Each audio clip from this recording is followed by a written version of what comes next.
You wrote a really good article about a week ago now outlining what does a good season look like for Detroit. No one is going to say they're winning the Cup. I don't know really anybody in my circle that's saying that they're even going to make the playoffs. So you talked about it in your article. Tell our audience, what does a good season look like? What's successful for them? Yeah, I mean, obviously, you know the state that they're in, right? They're in a years-long rebuild that is not ending this year. It is not ending next year. And so you have to kind of figure out what are the things that they need to actually accomplish. And there are some things that are obvious. They need their young prospects to play well. They need their young players to play well. And they need to draft well. I think those all go without saying. You will not win if you do not do those things well in the NHL, or at least you won't win for very long.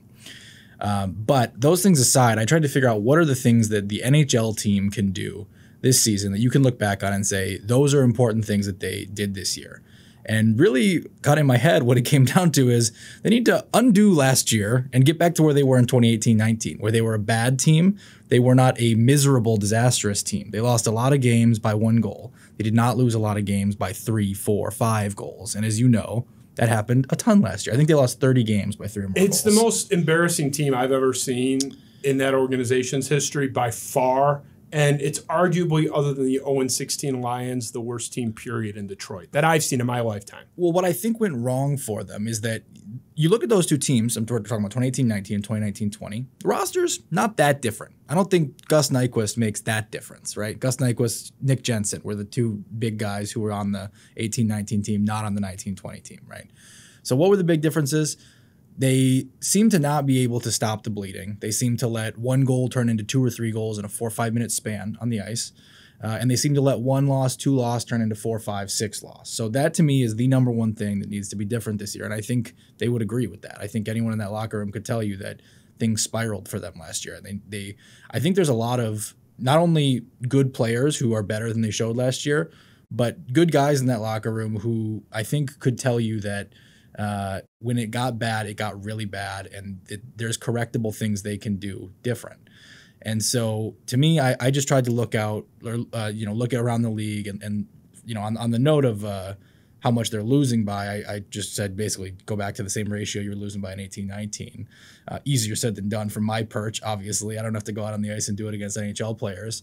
And then I said for the losing streaks, mimic the team that better than any other team in the NHL, in my opinion, doesn't let it spiral despite not having elite talent. There's very few teams in the NHL who without elite talent are, really in it, like the Minnesota Wild are.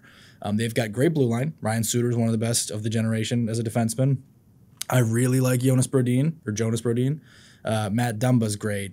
Jared Spurgeon, the perpetually underrated Jared Spurgeon. Great blue liners. They're better than the Red Wings, no doubt.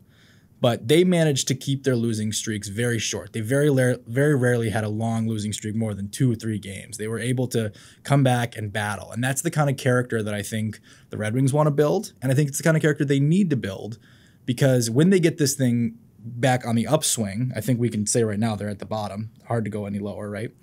When they get back on the upswing, adversity is going to come again. It doesn't work like you have your good years, then you slide a little bit, then you have your bad years, and then it's just better and better and better, and it's parties, right? It's not perfectly linear. Not at all. Right. So even when you look at the teams that everyone remembers from their youth as the great Red Wings teams, well, what were the Red Wings, known for before they did it in 96, 97? They couldn't quite get there, right? The adversity kept coming.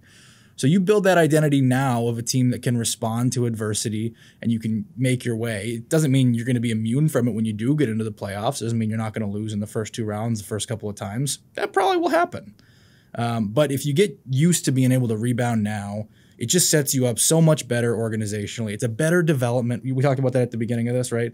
The development that they need from their young players creates a better environment for development because it doesn't wear on guys like it does when you're coming into the locker room after your 5th straight loss, your 6th straight loss.